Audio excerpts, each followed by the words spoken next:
بلند ترین صلوات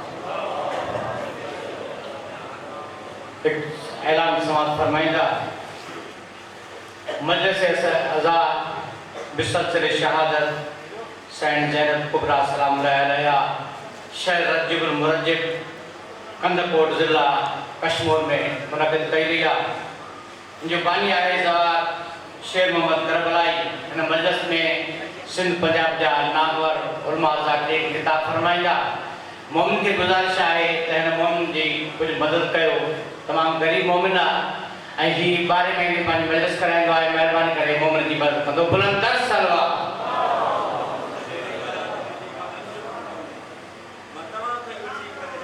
بسم اللہ بسم اللہ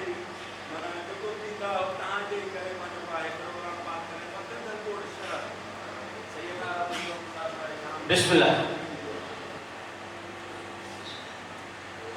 جو کوئی بھی زہرا کی دعا نہ پائے محشر میں سر پر بخشش کی رضا نہ پائے جنت کی مالکہ کا دشمن اور خواہش جنت جنت تو دور وہ جنت کی راہ بھی نہ پائے بلند صلوات ایک کوئی اعلان بھی سماعت فرمائندہ 3 دسمبر بروز جمعہ پروگرام آئے معصومی ماباد پرانے سکھر میں جن میں شاعر عالم محمد سہیل عباس شاہ حافظ محمد علی صاحب جن خطاب فرمائندہ سبھی مومن کے گزارش آئے تر پروگرام میں شریک تھی ثواب ادارے ناصر مندہ بلند تر صلوات ہر جگہ خطیب ولایت وکیل عالم محمد اسکالر ڈاکٹر جناب علامہ سید ماجد رضا عابدی صاحب باوالی بلند تر صلوات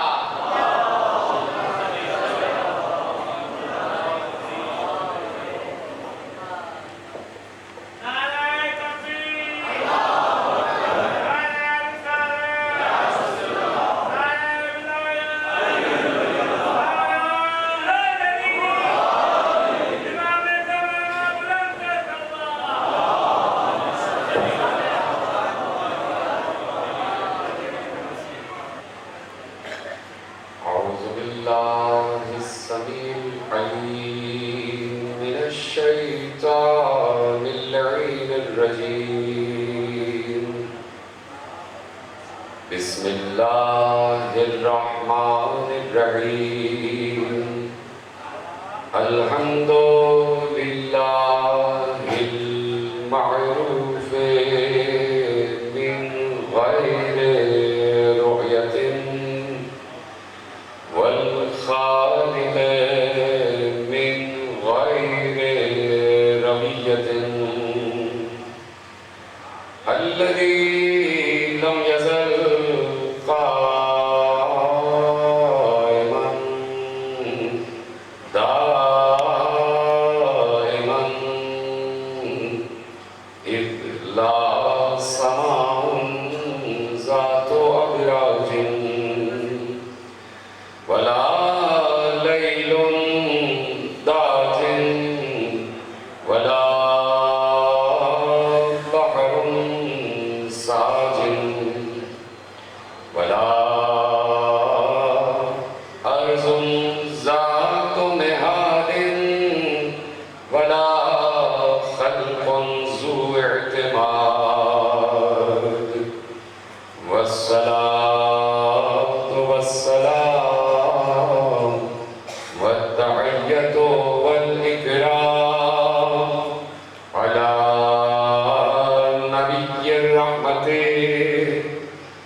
سیدنا و مولانا ابو القاسم محمد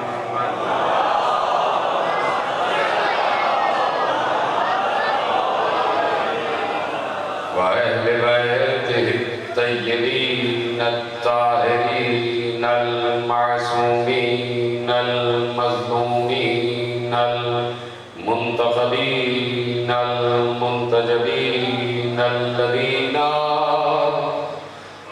الله عنهم الرجس وطهرهم تطهيرا.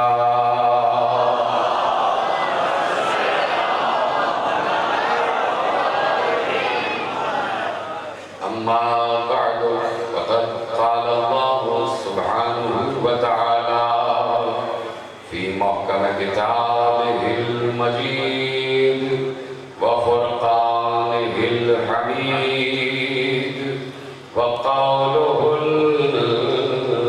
الحق. بسم الله الرحمن الرحيم. إنا أنزلناه في ليلة القدر وما أدراك ما ليلة القدر. صلوات پڑھیں محمد و آلہ محمد.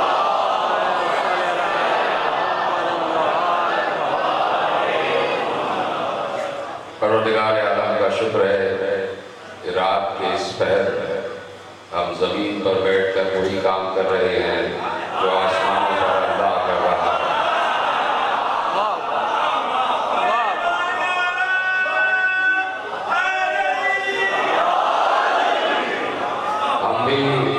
ذکر زہرا کر رہے ہیں، اللہ بھی ذکر زہرا کر رہا ہے.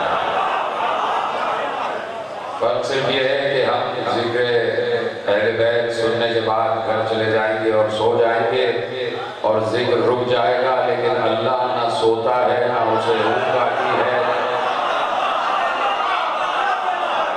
وہ مسلسل ذکر اہل بیت کرتا ہے. تو آسمانوں پر ذکر اہل بیت کبھی نہیں رکتا، وہاں پر ذکر اہل بیت مسلسل ہے.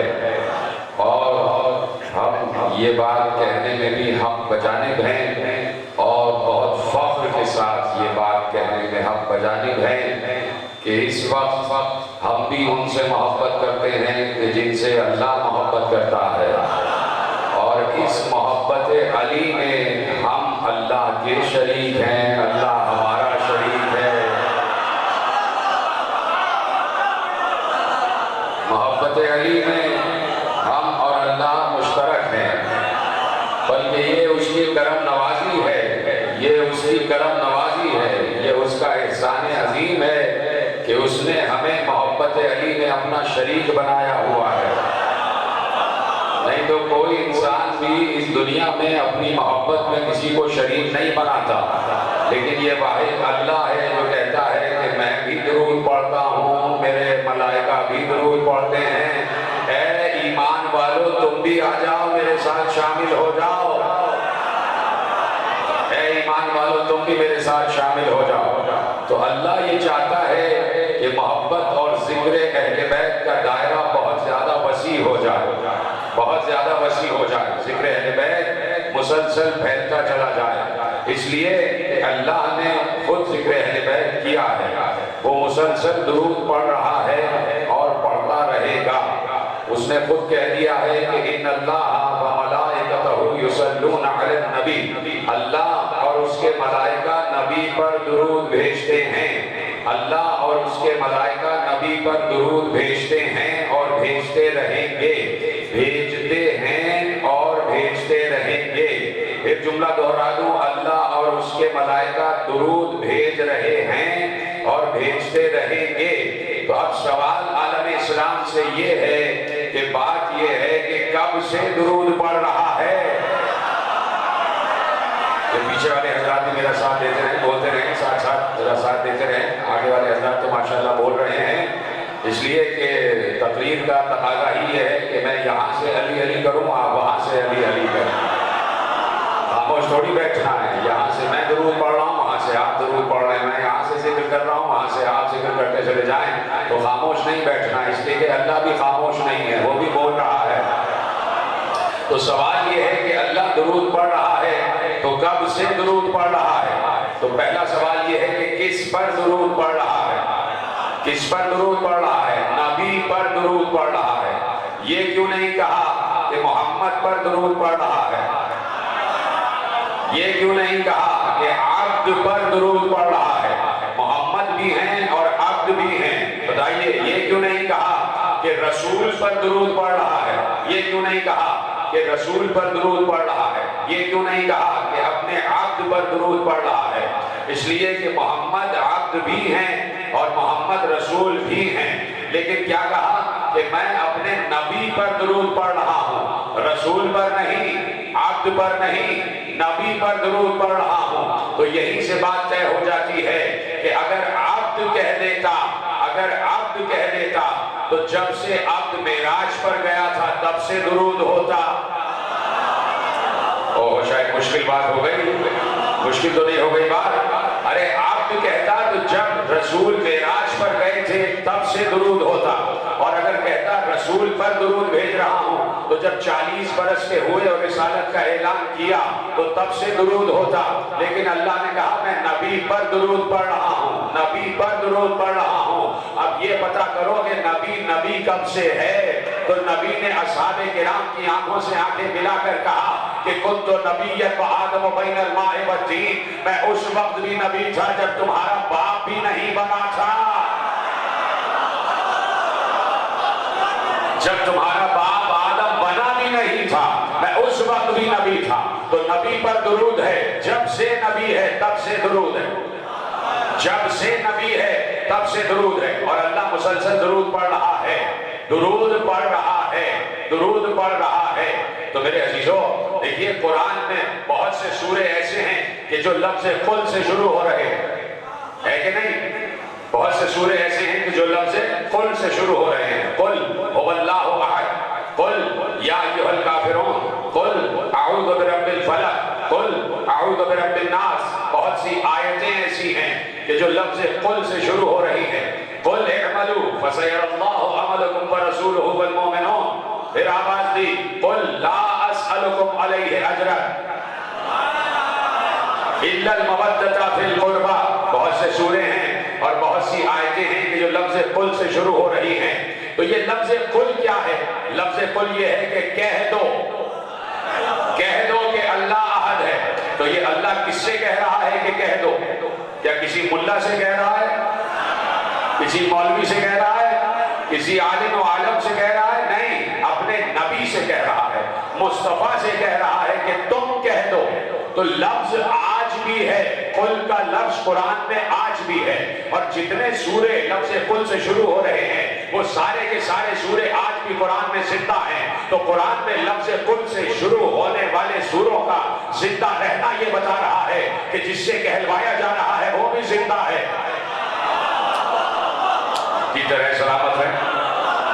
اب اگر چاہے مشکل بات ہو رہی ہو چاہے آسان بات ہو رہی ہو، مجھے بات تو کرنا ہے، کیا ہی اچھا ہے کہ آپ میرے ساتھ بولتے چلے جائیں کہ بات یہ ہے کہ لفظ قل کا مطلب ہے کہہ دو، اے نبی ان سے کہہ دو، اے مصطفیٰ ان سے کہہ دو، اے محمد ان سے کہہ دو، اے نبی ان سے کہہ دو۔ تو اللہ اپنے نبی سے کہلوا رہا ہے۔ تو اللہ آج بھی لفظ قل رکھتا ہے نا قرآن میں، قل هو اللہ احد، یہ قل هو اللہ احد سورہ اخلاص آج بھی زندہ ہے۔ تو جب سورہ اخلاص آج بھی زندہ ہے تو جس سے کہلوایا جا رہا ہے وہ بھی آج زندہ ہے۔ تو محمد کی زندگی کو تصور کرنا پڑے گا، محمد کی زندگی کو تصور کر کے محمد کی زندگی کو آج بھی قائم ماننا پڑے گا، اس لیے کہ لفظ قل بتا رہا ہے کہ آج بھی محمد زندہ ہیں۔ تو جب آج بھی محمد زندہ ہیں تو محمد کا ایک ایک عضو زندہ ہے، محمد کا ایک ایک ٹکڑا زندہ ہے، محمد کا سر بھی زندہ ہے، محمد کی آنکھیں بھی زندہ ہیں، محمد کے رخسار بھی زندہ ہیں، محمد کا دہن بھی زندہ ہے، محمد کے ہاتھ بھی زندہ ہیں، محمد کے قدم بھی زندہ ہیں، محمد کا سینہ بھی زندہ ہے، محمد کا قلب بھی زندہ ہے۔ تو محمد کے جسم کا ایک ایک ٹکڑا زندہ ہے یا نہیں؟ بتاؤ ہاں یا نہیں؟ محمد زندہ، تو محمد کے جسم کا ایک ایک ٹکڑا زندہ۔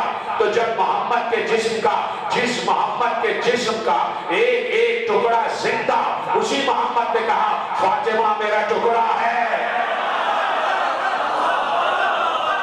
اسی محمد نے کہا کہ فاطمہ میرا ٹکڑا ہے، فاطمہ تو بضعۃ منی، فاطمہ میرا ٹکڑا ہے۔ بہت آسانی سے آپ نے سنا جملہ، اتنا عظیم جملہ میں نے آپ کے حوالے کیا کہ اسی محمد نے کہا کہ فاطمہ میرا ٹکڑا ہے۔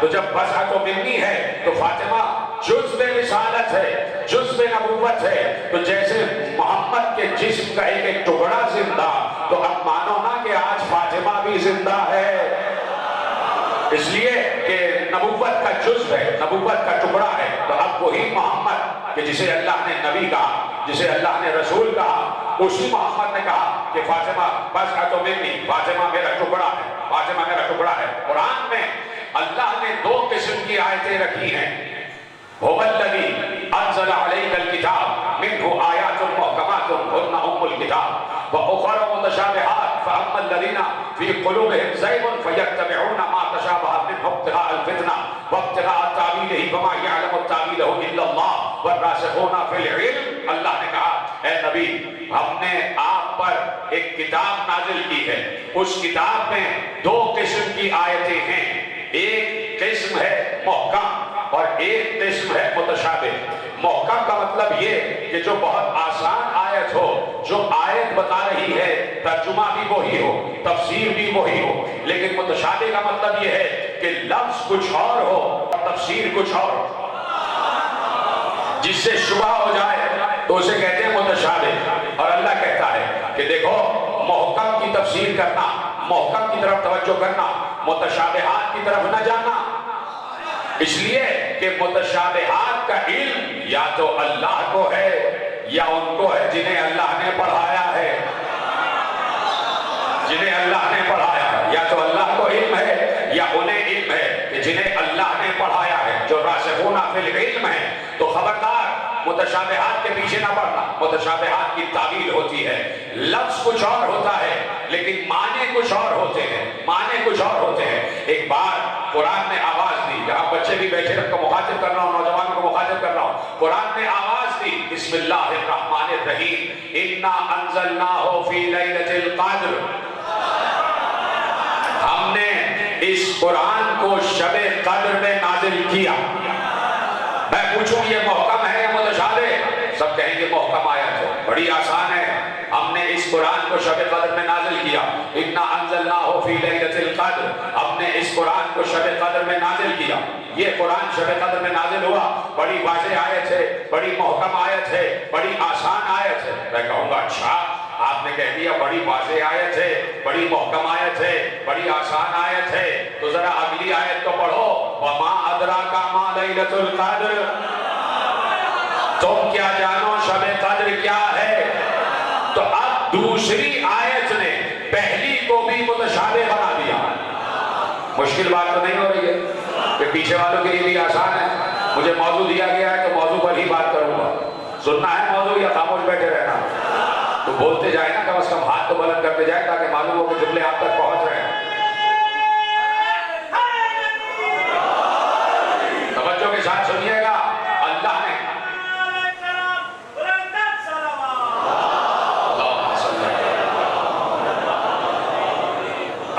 کہا انا انزلناہ فی لیلۃ القدر، ہم نے اس قرآن کو شب قدر میں نازل کیا۔